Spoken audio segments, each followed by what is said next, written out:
Today, we're diving into a spiritual tradition that kinda turns our whole world upside down. It asks us to reimagine the things we take for granted, to see darkness not as an absence, but as a presence, and to see silence not as empty, but as a place full of strength. So let's start by listening to the shadows.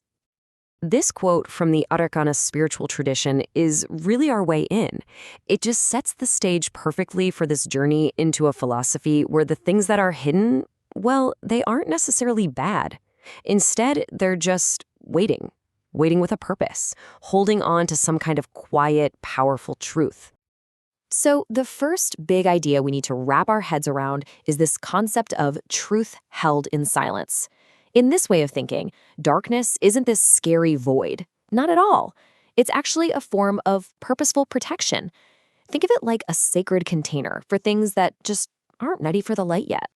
And this is where we get to a really crucial distinction. On one hand, you've got repression, right? That's hiding something because you're scared. It's a closed, stagnant space. But on the other hand, you have protection. And that's about tending to a truth with real purpose, creating this dark but fertile space, kind of like soil where a seed can germinate safely. So holding a truth in silence becomes this active, nurturing choice. It's not about avoiding something at all. So what does this actually look like in practice? Well, it's about deep inner work. It's cradling those raw, vulnerable, unfinished parts of yourself. It's understanding that your voice has power even when you're not using it.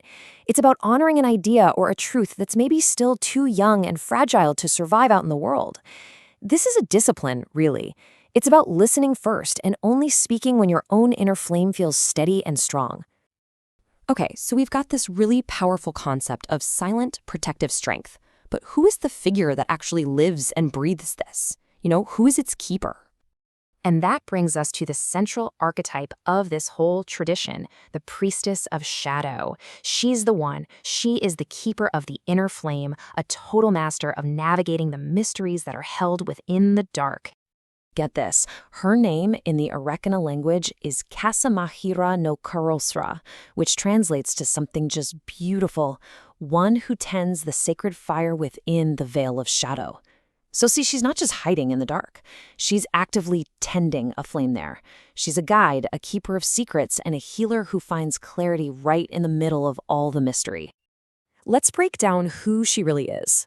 Her biggest virtue is finding clarity when everything is confusing, and finding courage when she feels vulnerable. And her symbols, a tiny flame protected by a crescent moon, or just a simple black candle, they capture her nature so perfectly. It all points to her core identity. She's someone who carries light within the darkness.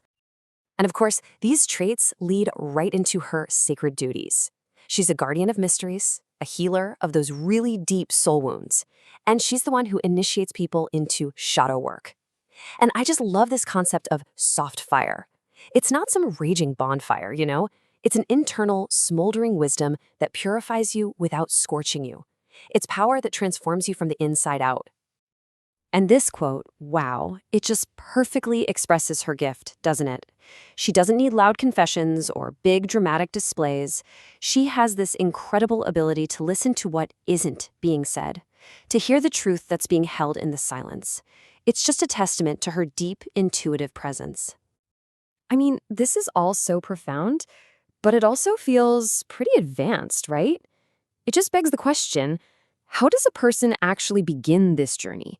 How do you become a keeper of the inner flame? Well, the answer lies in the rites of initiation. And this is not a casual decision. It's a structured, sacred journey that goes deep into the self, with really distinct phases of preparation, ceremony, and integration. The whole path is broken down into 3 phases. First, there's the preparation, which is all about quieting the outside world so you can finally hear your inner one. Then comes the ceremony itself, that big moment of facing your own shadow.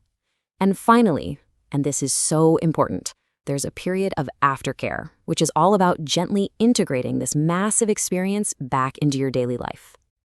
And here's a really powerful ritual from that first phase. An initiate will write down a memory, a fear, or a lie that they're finally ready to release, and they burn it. But, and this is the key, they don't just throw away the ashes, they mix them into an oil. It's pure alchemy.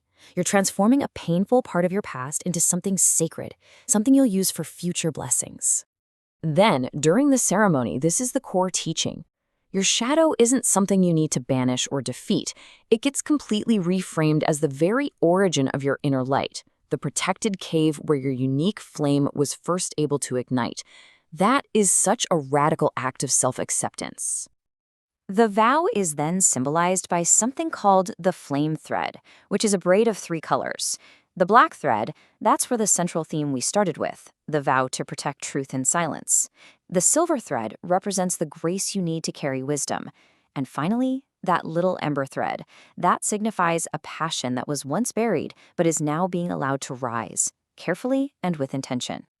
But the journey doesn't end there. The aftercare is just as important. For 11 nights, the new priestess keeps an unlit candle, reinforcing that practice of patience and just watching what's happening internally. Then on the 12th night, she finally lights it and makes this powerful declaration: "My light was never gone. It waited." It's this beautiful affirmation that her power was always there. It was just being tended to in silence.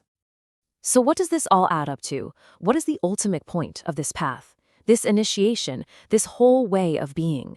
Well, it all culminates in a lifelong vow to see clearly.